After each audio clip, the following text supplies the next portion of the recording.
Maravilha, maravilha! Vamos que vamos, hein? Marcelito Beckler e Fred Caldeira explicam para vocês toda essa celeuma, essa novela que se deu ao redor da chegada de Thomas Tuchel, ou Tuchel, como eu acho que dizem os alemães, na seleção da Inglaterra, uma chegada que teve a frase "desculpe por ter um passaporte alemão".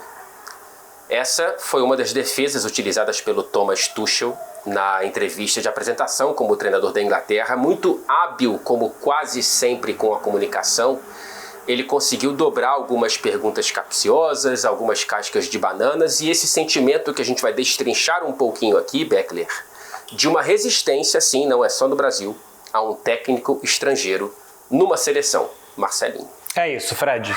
Um abraço para você, bom dia para todo mundo. Eu já de cara desculpo o Thomas Tuchel por ter um passaporte alemão. Também desculpo o Thomas Tuchel pela culinária do país dele. Agradeço o Thomas Tuchel pela bebida do país dele. E espero que ele tenha o sucesso que ele conseguir no comando da seleção inglesa a partir de dezembro, pós-data FIFA de novembro. Thomas Tuchel, ou como eles dizem na Inglaterra, Tuchel, vai assumir a seleção para comandar o English Team no primeiro jogo em março do ano que vem. A gente vai falar isso depois de uma vinheta meio alemã, meio inglesa.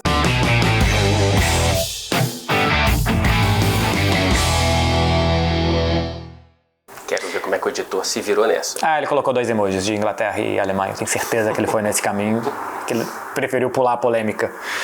Seguinte, o técnico na seleção da Inglaterra estrangeiro também é polêmico, mas mais ainda, como a gente vai trazer aqui, quando é um técnico alemão. O Daily Mail trouxe um dia sombrio para o futebol inglês. Não parecia que tinha ganhado um técnico, mas sim tinha ganhado um inimigo, ou que o inimigo tinha ganhado a guerra no dia do anúncio do Thomas Tuchel. É o terceiro gringo na seleção da Inglaterra, que já teve o Sven-Göran Eriksson, um sueco, e também o Fábio Capello, um italiano. O retrospecto desses dois, e foram os dois agora já no século XXI. O Sven-Göran Eriksson chegou às quartas de final da Copa de 2002, perdeu para o Brasil com aquele gol do Ronaldinho Gaúcho. Na Euro de 2004, ele vai também até as quartas de final, perde para Portugal. E depois na Copa de 2006, ele também perde para Portugal nas quartas de final nos pênaltis. Curiosidade que em 2004 era o surgimento do Wayne Rooney, e depois, em 2006, o Wayne Rooney acabou expulso naquela partida contra Portugal. O Fábio Capello chegou até as oitavas de final da Copa de 2010 contra a Alemanha, aquele famoso gol do Lampard que não entrou. A Alemanha fez 2-0, Inglaterra 2-1, 40 centímetros entrou a bola do Lampard, não foi dado gol. O jogo terminou 4-1 para os alemães. Os dois que talvez tenham gerado menos polêmica do que essa contratação do Thomas Tuchel, porque era um sueco e um italiano, Fred. Sim, mas é curioso porque na pesquisa para a chegada do Thomas Tuchel e também para esse vídeo, Beckler, eu achei um protesto na porta do prédio da Federação Inglesa em 2000, quando o Sven-Göran foi anunciado como o primeiro treinador estrangeiro da história da seleção inglesa. Teve um protesto na porta da Federação contra a presença de um estrangeiro. Então, seja a Inglaterra pré-Brexit ou pós-Brexit, a resistência a estrangeiros, ela já fazia parte da crítica aqui do país. E é curioso, cara, porque um sueco, né? O alemão, a gente vai explicar aqui, existe uma rivalidade muito, muito grande. Se você olhar para o universo do futebol, o grande rival do torcedor da Inglaterra é a seleção alemã. E eu sinto que a recíproca é um pouco verdadeira. Eu sinto que o grande rival da seleção da Alemanha é a Inglaterra, muito impulsionado pelas 2 guerras mundiais, né? Estiveram em lados opostos e muito vivos e muito ativos nas 2 guerras, a Inglaterra e a Alemanha. O Churchill, enfim, ele se tornou a figura que se tornou por ter derrotado Hitler, ou ajudado a derrotar o Hitler. Então existe algo que foi importado para o futebol, e o roteiro do futebol ajudou na construção dessa rivalidade também. Começa na Copa de 66, o único título da história da seleção masculina da Inglaterra foi contra a Alemanha. Na Copa de 90, a Alemanha elimina a Inglaterra nas semifinais nos pênaltis. Na Euro de 96 também nos pênaltis nas semifinais. Na Copa de 2010 esse jogo do Lampard. Mais recentemente na Euro 20, disputada em 21, a Inglaterra elimina a Alemanha, dá algum troco depois de 3 eliminações seguidas. Enfim, é uma história de seleções que, assim, se não é um Brasil e Argentina, é algo próximo disso. Então, o melhor exercício que eu posso tentar fazer para quem está assistindo esse vídeo, Beckler, é imaginar um uruguaio treinando a seleção brasileira. Algo, não chega a ser um argentino, mas alguém que enfim, existe alguma história de rivalidade, como, por exemplo, o Uruguai ter derrotado a seleção brasileira na Copa de 50. Então, é algo que pega muito no âmago do inglês em geral, e principalmente do inglês nacionalista, vide a manchete do tabloide Daily Mail chamando esse dia de sombrio. E aí, cara, pensando aqui nessa chegada do Thomas Tuchel, depois da saída do Southgate, Beckler, e o Southgate, gostem ou desgostem, e tem muito mais desgostar do que gostar do nosso público, principalmente, imagino eu. Ele foi um cara que teve resultados expressivos para os padrões da seleção inglesa, né? A Inglaterra nunca tinha chegado numa final de Eurocopa, chegou em 2. A Inglaterra não chegava desde 90 a uma semifinal de Copa do Mundo, chegou em 18. E caiu para a França em 2022. Então, o Southgate sai, chega o Tuchel, com o peso de um currículo muito mais condecorado no futebol de clubes do que o Southgate. Mas o Southgate teve um trabalho melhor, por exemplo, do que o Fábio Capello, que é sem nenhuma dúvida um treinador muito melhor do que o Southgate, com um currículo muito mais estrelado. Eu fico pensando se ser um bom treinador de clubes garante algo, ou mais próximo de garantir, no futebol de seleções, e o quanto também que um treinador inexperiente ou com pouca experiência, ele pode ter sucesso no futebol de seleções. E aí eu dei uma olhada aqui para a gente debater o histórico desse século dos campeões de Copa do Mundo e de Eurocopa. Os primeiros 3 campeões do mundo são técnicos com currículos muito pesados no futebol de clubes, né? O Filipão, o Marcelo Lippi e o Vicente Del Bosque.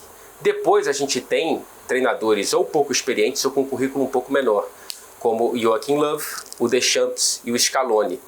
Na Eurocopa, a gente tem uma mistura, né? O Otto Rehhagel, como é que se fala? Acho que é isso, né? O alemão. Você me pegou aí, legal. É difícil, né? O alemão que foi campeão com a Grécia, ele tinha um currículo já muito sólido no futebol de clubes. Depois tem o Luiz Aragonês, o Vicente Del Bosque, o Fernando Santos, o Mancini e agora o Luis de la Fuente, que não tinha um trabalho fora da seleção espanhola. Como é que você interpreta? Há uma tendência de técnicos que não precisam necessariamente ter uma estrada no futebol de clubes com sucesso no futebol de seleções? Então, eu acho que é isso que os resultados têm mostrado, né? Se a gente olhar o que fizeram Joachim Löw, Deschamps, Scaloni e o Luis de la Fuente especialmente, que você não precisa ter um background de clube, que você não precisa ter sido experimentado em clubes, jogado e treinado em várias ligas, com perfis diferentes de adversários, para conseguir estabelecer uma forma de jogar na seleção, convocar os melhores jogadores para o que você quer jogar e conseguir a partir daquilo ali ter sucesso. Então, realmente, fazer sucesso no clube e depois ir para a seleção, o que eu acho que mostra que quando você contrata esse técnico, você sabe muito bem o que você está contratando. Ele sabe assim, é você comprar um livro já lido e não um livro por ler. Por mais que cada jogo de futebol é diferente, mas você sabe o que você está contratando quando você contrata o Thomas Tuchel. Quando você contrata o Lionel Scaloni na seleção da Argentina, acho que é bem diferente, porque o que ele tinha de experiência realmente como treinador, ele era auxiliar antes, né, foi auxiliar do Sampaoli, foi auxiliar em outras comissões técnicas também, é bem diferente do que quando ele vira um treinador. E o Scaloni, por exemplo, chegou meio que como interino. O Luis de la Fuente e o Joachim Löw foram trabalhados para chegar lá talvez algum dia. A Alemanha tinha, até a saída do Joachim Löw, muito um processo de que o auxiliar assumia depois. Isso foi um pouco quebrado com o Klinsmann para a Copa do Mundo de 2010, mas era simplesmente porque, pela figura carismática que ele era. Copa do Mundo de 2006, se não me engano, o Klinsmann era o técnico. Enfim, era 2006, porque 2010 já era o Löw. 2006 já era na Alemanha, né, inclusive. Isso. Então, era mais ou menos para ter um nome mais carismático na beira do campo do que isso. Mas o que a gente tem visto é seleções que estão preparando técnicos dentro, como foi o Luis de la Fuente, que foi treinar na base da Espanha, como foi o Joachim Löw, que era auxiliar na Alemanha. O Southgate é a mesma coisa na Inglaterra, né? Do que necessariamente buscar o melhor técnico daquele país. Então, como tudo no futebol pode trazer resultado, a gente nunca sabe de onde que o resultado vai vir. Uma coisa que fica certa é que não é necessário o sucesso no clube. Agora dá muita curiosidade de saber como que esses técnicos que vão tão bem no ambiente de final de semana, como que eles vão conseguir trabalhar num contexto muito diferente, de poucos dias para treinar, em meses muito espaçados do ano, por outro lado, podendo mudar o elenco quando quiser. A cada convocação você pode mudar os jogadores, características, nomes, o que fazer, o que não fazer. Então eu não acho que hoje seja necessário, na hora de contratar um técnico de seleção, falar, pô, o sucesso dele no clube levou a isso. Eu preferiria, eu me sentiria mais confortável sabendo que eu já li aquele livro. Mas a história não está mostrando isso. A história com Love, com Deschamps, com Scaloni, com Luiz de la Fuente mostra que não necessariamente isso é o que vai garantir sucesso. Eu acho esse ponto muito interessante e antes de puxar o próximo que tem ligação com esse, quando você fala da curiosidade de entender como que esses caras que trabalham no futebol de clubes vão se acostumar com uma vida mais pacata, né, no fim das contas, como treinador de seleção, talvez isso seja ótimo pro Tuchel. Eu acho que especificamente no caso do Tuchel, de ser um cara que... Acho que o trabalho do Bayern teve mais problemas do que isso, tá? Mas quando você pega Borussia Dortmund, Chelsea, PSG, ele foi um cara que em algum momento tropeçou nas próprias pernas ou na própria língua, né? De ser um cara explosivo, de ter uma relação principalmente com a diretoria mais, com mais fraturas do que pontes.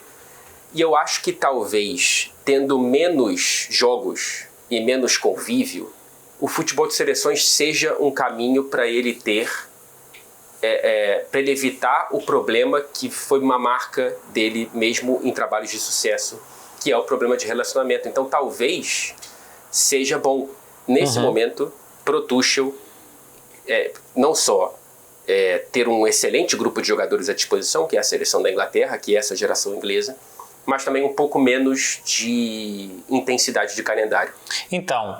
Mas eu também vejo que não tem intensidade de calendário, mas os 90 minutos dentro de uma seleção, como exatamente tem menos capacidade de você se recuperar 3 dias depois, eles têm um eco muito maior no tempo.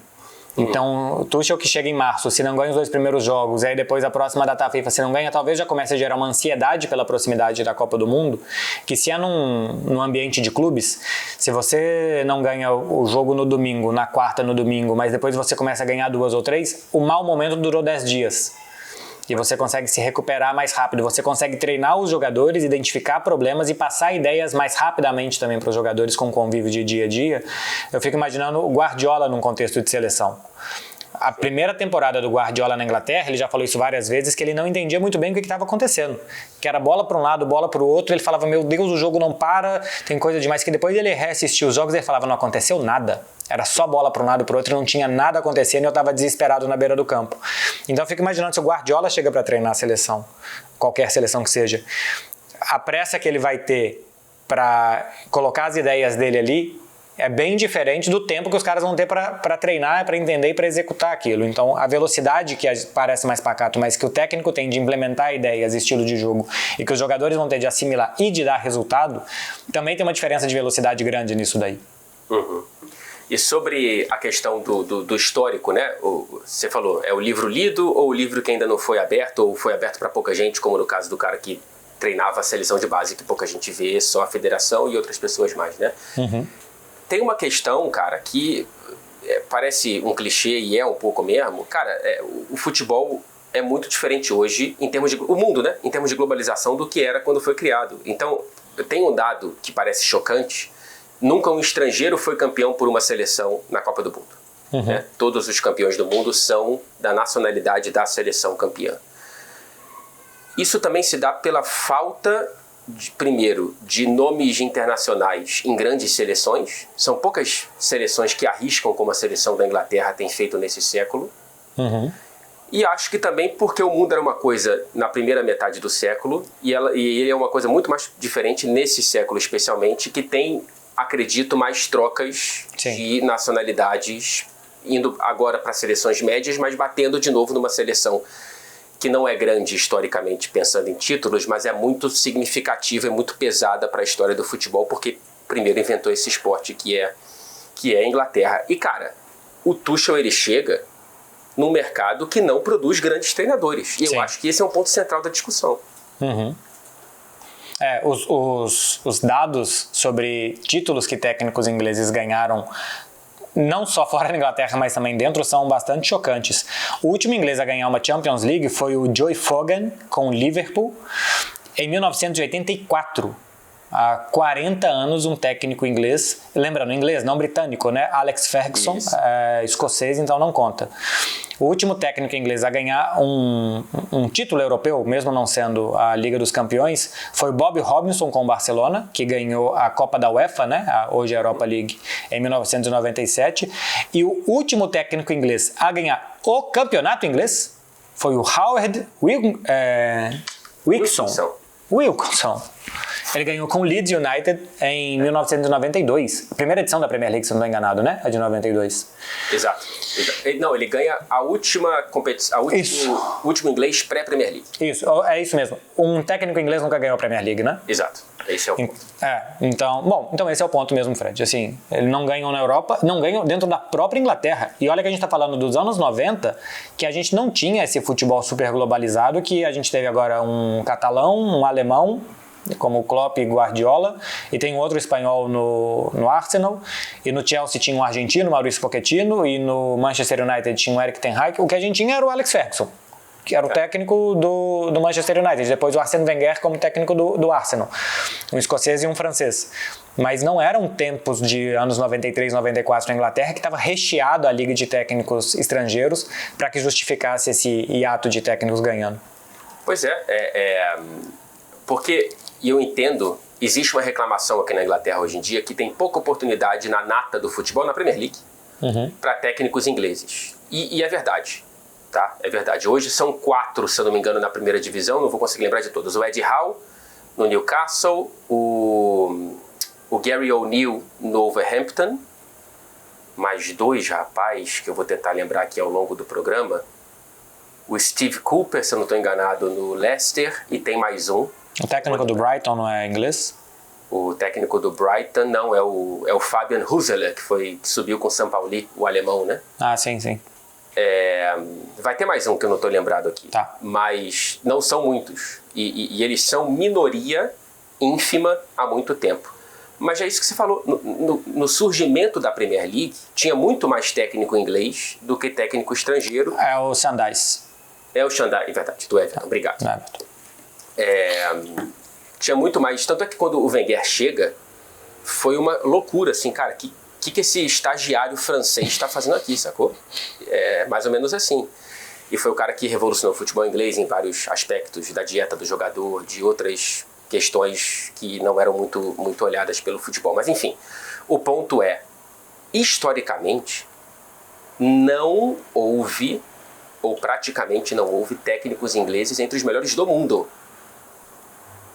Com exceção, talvez em algum momento, do Bob Robson, que podia estar em alguma conversa, lá atrás do Bob Paisley com o Liverpool, e eu estou tendo que voltar na década de 60, assim, para começar a pensar, sabe?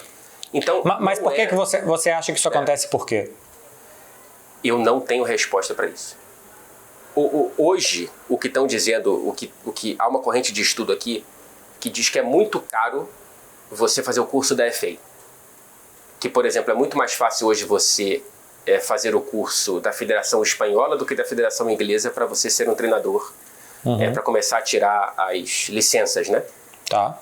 Então tem já um corte financeiro aqui na Inglaterra, e isso faz com que menos ingleses tentem ser treinadores, e com isso tem menos possíveis talentos sendo descobertos. Eu acredito nisso mais ou menos, tá? Se o cara sai da faculdade de educação física e quer fazer o curso de técnico da FA, ele pode ter dificuldade. Mas se o cara foi um jogador do Burnley e tinha conhecimentos táticos, ele vai ter dinheiro para fazer o curso, sabe? Pois é. Enfim, tem várias teorias sendo traçadas por aqui, que quando é ex-jogador estrela e não quer trabalhos como o Rooney está fazendo. O Rooney é um que está tentando obedecer a escadinha, né? E não é um Gerrard que do Rangers vai pro Aston Villa e dá errado e já foge para a Arábia Saudita, ou o Lampard, que só quer empregaço. O Lampard ou ele vai para um clube grande ou ele fica de comentarista. Então tem várias teorias aqui para tentar entender por quê. Só que eles estão tentando entender o porquê do momento. Eu não consigo entender porque, historicamente, o país que inventou o esporte não é um país que inventa estrategistas desse esporte. Está muito atrás de Espanha, de Alemanha, de Portugal, de França. Assim, em termos de revelação de treinador, a Inglaterra ela está no chão da Europa. É impressionante. Do mundo, né? Da Europa. Eu tenho a sensação de que quando a gente pega aqueles vídeos de olha como era a Premier League antes da chegada dos estrangeiros, como era o campeonato inglês, uns vídeos dos anos 80, início dos anos 90, que era um futebol extremamente rudimentar, mas que as pessoas se sentiam representadas por aquele esporte, os torcedores gostavam e os jogadores tinham também uma certa faísca, assim, sabe? Que eles gostavam daquilo ali que eles estavam fazendo, quase que uma proximidade com o rugby, com um esporte. Com um esporte, assim, menos plástico. Bom, tem gente que acha beleza no rugby também. Enquanto outros países, Portugal passou por isso, tem uma escola de técnico, a Espanha depois, nos anos 90, início dos anos 2000, também passou por isso, e a Itália já tinha uma escola de futebol há muito tempo, assim como a Holanda tinha escola de futebol há muito tempo, e a Alemanha talvez também, que era o como vamos jogar, como vamos ganhar. E a Inglaterra, acho que o como era, cara, bola pra cima e um grandão vai fazer alguma coisa com ela lá na frente. Era a coisa mais rudimentar do esporte. A Itália se defendia muito bem, veio lá Fábio Capello, Marcelo Lippi e tal, nos anos 90, Arrigo Sacchi, no início dos anos 90 principalmente, para mudar a forma. A Holanda nem se fala do Cruyff. A Alemanha já tinha também a coisa de jogar com líbero desde antes do Beckenbauer, desde o primeiro título mundial, que já tinha algumas mudanças táticas. E depois Portugal e Espanha se fizeram essas perguntas, tendo em base o tipo de material humano que nós temos por aqui, o tipo de de jogador que a gente consegue formar, qual que é a melhor forma da gente jogar futebol? Essas perguntas foram feitas, respondidas e os times e os técnicos evoluíram naquele sentido. Olha o Luis de la Fuente. O Luis de la Fuente é um completo filho da escola espanhola de futebol. E conseguiu agora sucesso na Eurocopa dando os toques dele também, como já tinham feito outros e tal.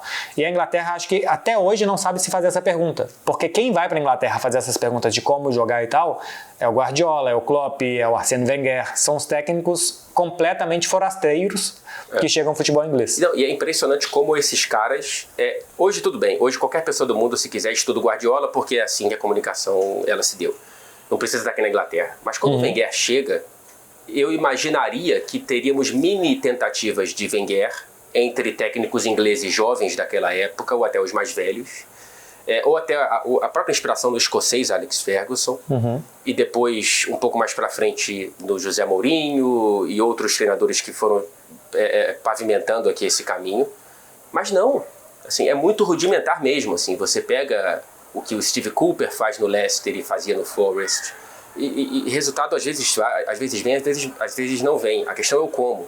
O Shandite, cara, bola pro mato que o jogo é de campeonato e vamos jogar rugby, assim. É um negócio que flerta muito com essa Inglaterra pré-globalização. Sim. E por falar em flerte, vamos falar de out of context.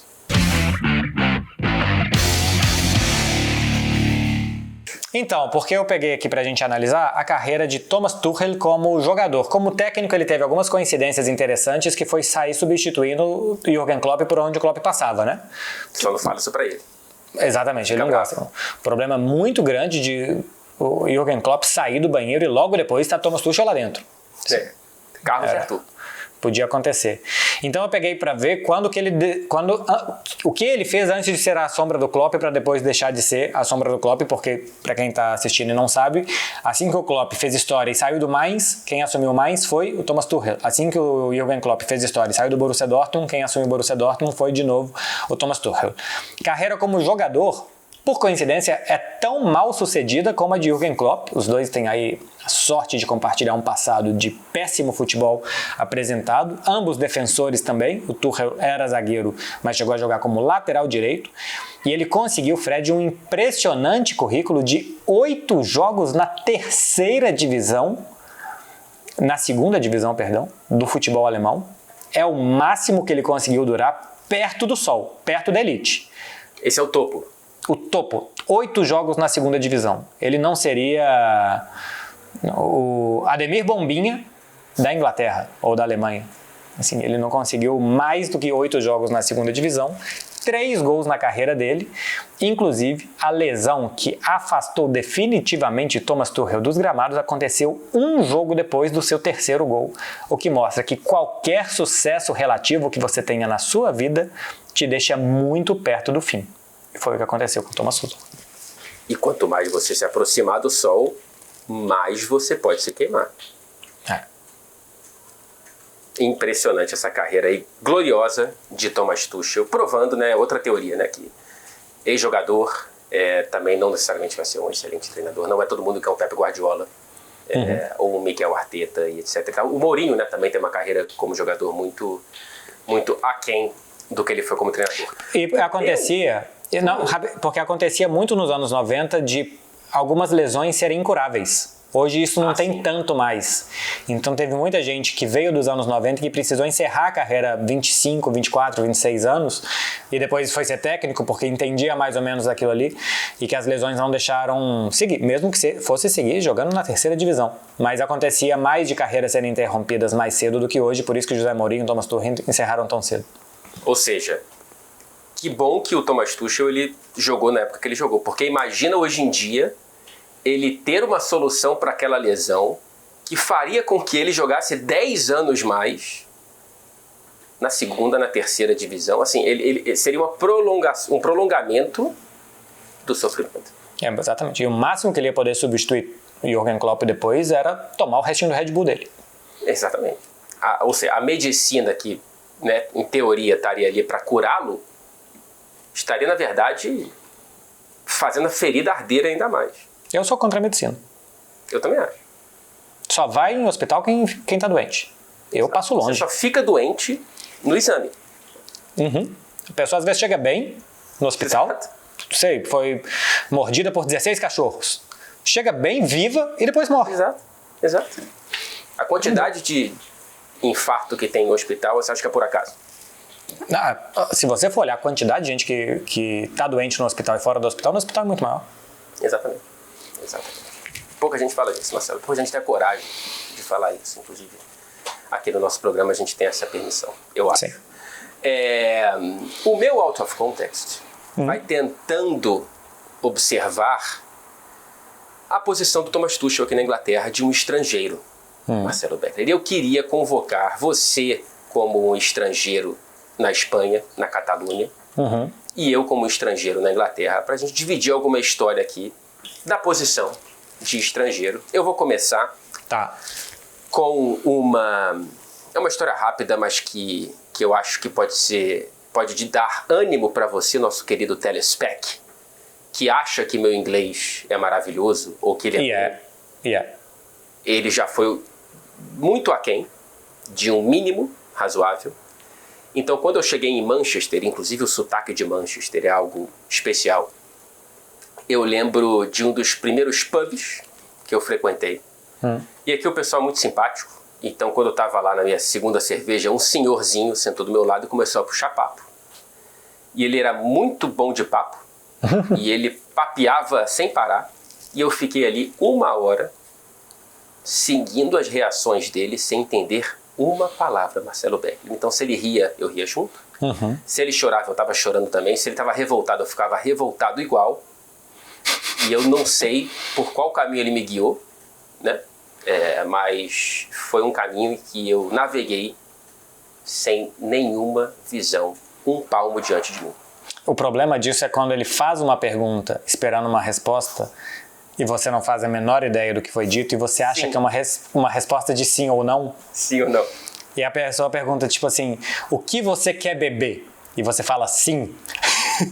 É a melhor resposta possível. Sabe, não tem absolutamente nada a ver com a pergunta, nada a ver. E pode acontecer, já aconteceu comigo, inclusive. A minha história de estrangeiro na Catalunha, ela acontece quando eu já falava um pouco de catalão, eu era comentarista da TV3, um programa que chamava Sport Club, e eu roubava para fazer esse programa. Eu tinha as minhas artimanhas. Eu nunca falei isso em on. Acho que eu tô passando por um momento que eu tenho falado muita coisa que eu não devia, talvez. Eu estudava alguma coisa muito catalã, antes de ir pro programa. Normalmente no ônibus, a caminho de lá. E eu dava um jeito de incluir ela numa frase. Então, assim, um trecho de uma música, o nome de um poeta, assim, um político que fez alguma coisa, e eu incluía no contexto do Barcelona e tal. E eles ficavam boquiabertos, apaixonados com o estrangeiro que sabia absolutamente tudo da cultura e da história catalã. E aí, numa dessas, eu fiz isso, e saindo do programa, era sempre o mesmo casting, então eu sempre contracenava com as mesmas pessoas ali. E a gente foi camarim, tirar maquiagem e tal, e a menina, nossa, mas é incrível como você é integrado na cultura catalã, e seria muito bom se os outros também fizessem isso e tal. E a gente foi andando, caminho do estacionamento, e ela falando como é que era a cultura catalã e tal. Era inverno, 10 da noite, 6 graus, uma chuva fina caindo. E ela falou, e você tem muitos amigos aqui? Você tem relação com o pessoal daqui e tal? E eu falei, pô, é muito difícil, vocês são muito fechados, vocês têm normalmente o mesmo núcleo de amizade desde a época de colégio, de faculdade, é muito difícil que a gente entre e tal. Eu gostaria muito mais de fazer coisas com catalães e tal. E fomos andando até o carro dela. E a gente chegou na frente do carro dela e ela falou, é verdade, nos vemos na semana que vem. E me deixou absolutamente plantado na chuva no estacionamento. Um 2 de pau. Não me levou no ponto de ônibus, que era perto, Fred, né? Era longe. Dava para levar no ponto de ônibus. Cara, ela comprovou na prática o que você tinha acabado de falar. Tudo, assim. Ela falou, realmente, nós somos assim. É uma pena. Bom, semana que vem, hein? Tem mais programa. Eu coloquei... Só 10 minutos andando pro ponto, hein? Valeu, um abraço pra você. Coloquei aqui meu Radiohead, uma música bem triste no fone de ouvido, e fui caminhando na chuva. Eu fico imaginando se um gringo adotasse essa sua tática na TV brasileira e no meio de um debate ali no de placa, ele começa a falar, não, mas é porque o Hilari porque Jânio Quadros, por exemplo, teria uma frase sobre isso que ninguém sabe. Varre, vassourinha. Ai, cara, bom demais. Já que a gente está falando de Inglaterra, não tem nada mais britânico, Marcelo Beckler, na Max, do que Harry Potter. Não precisa nem eu apresentar para ninguém, evidentemente. Eu falei de Harry Potter, né? Para não ficar só no sotaque forçado aqui. A gente vai ficar de olho se o Thomas Tuchel vai fazer um bom trabalho ou se ele vai ser enviado para a prisão de Azkaban. É verdade. Cara, você pode assistir a todos os filmes da franquia Harry Potter e Animais Fantásticos, que você sabe muito bem, Marcelo Beckler, é o Harry Potter sem Harry Potter. Tudo isso na Max. Então, eu queria saber se você está interessado em acompanhar toda a franquia do Harry Potter na Max. Tô interessado, até para ver se eu aprendo a fazer ou mágica, ou pelo menos a comemoração dos jogadores que fazem a comemoração do Harry Potter, ou se eu vejo algum animal super fantástico, tipo um rinoceronte com asas. Você sabia que pombo e galinha são descendentes dos dinossauros? Eu já tinha ouvido falar disso. E é verdade. A galinha é o menor dinossauro que existe. Caramba. E sabia que é impossível... Já estava viva. E é impossível saber qual som um dinossauro fazia? Por quê? Ou seja, um tiranossauro rex daquele tamanho, ele podia ter a voz fininha. Ele podia fazer um... E ninguém respeitava ele. E ele tentava socar os outros dinossauros, mas ele tinha as mãos pequenininhas e não chegava o bracinho dele. Isso já não tem mais a ver com Harry Potter. Mas a gente está falando de Animais Fantásticos. Então, tudo certo. Animais que nem existem mais. Tudo bem, a gente imagina a voz de um tiranossauro rex no meio da promo, tá? Exatamente, tudo Marcos. tranquilo. Tá tudo certo, Marcos. Bom, depois disso, nada mais importa além do resumo. Fred Caldeiro, como que você resume a chegada de Thomas Tuchel no comando da Inglaterra? Eu acho que a gente pode fechar dando a nossa opinião. Gostamos ou não gostamos? Eu gostei, tá? Eu acho que foi uma boa contratação da seleção inglesa. Eu entendo quem tem uma visão um pouco mais romântica de que torneio de seleções são os melhores de nós contra os melhores deles e que nós sejamos quem nasceu aqui contra quem nasceu lá. Mas, cara, o mundo não é mais isso, ainda bem, e que a gente possa ter essa mistura, ainda mais num país que não produz grandes treinadores, ponto. Falando em Harry Potter, podia ser o Graham Potter, né? O treinador faria muito mais sentido, inclusive, para Max, esse episódio, mas pode culpar a Federação Inglesa, por favor. que contratou o Thomas Tuchel, que eu acho não, a evidência apresenta um treinador melhor do que os ingleses. Isso quer dizer que vai bater numa final de Copa do Mundo, coisa que não acontece desde 66? Não necessariamente. Mas tem um ponto que eu acho interessante, ele é muito bom em mata-mata, né?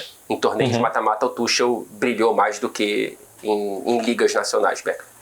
Eu também gosto, simplesmente porque com um técnico que extraía tão poucos dos jogadores, essa geração conseguiu chegar tão longe nos últimos 4 anos, que eu imagino que possa fazer muito mais com um treinador que consiga colocar os grandes jogadores que hoje o futebol inglês tem em campo e que eles interajam entre eles, porque a sensação que eu tenho com Southgate é que eles não interagiam. Entre Bellingham, Phil Foden e Harry Kane e Saka existia um abismo muito grande do que cada um fazia. Então, se eles conseguirem interagir entre eles, eu acho que vai ser um grande time. Eu acho que o Thomas Tuchel tem mais capacidade de fazer isso.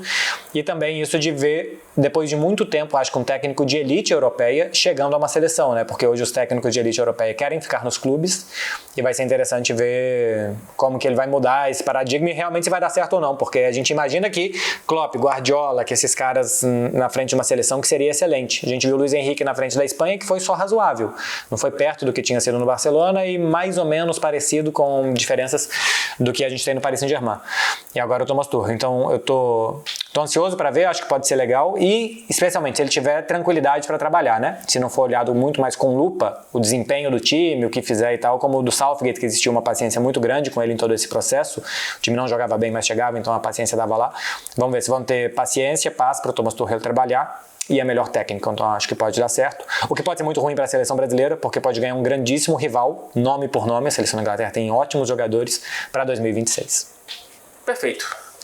Bom episódio, hein? Bom episódio. Sim. Então que Thomas Tuchel tenha o que você pediu no começo do episódio, Marcelo Becker. Paz. E que vocês tenham uma boa semana até terça-feira que vem, quando Fred e Beckler vão explicar mais alguma coisa para vocês, e depois tirar de contexto, e depois resumir. E no meio disso tudo, ainda indicar alguma coisa. Às 11 horas da manhã. Beijo pra vocês, viu? Até o próximo episódio.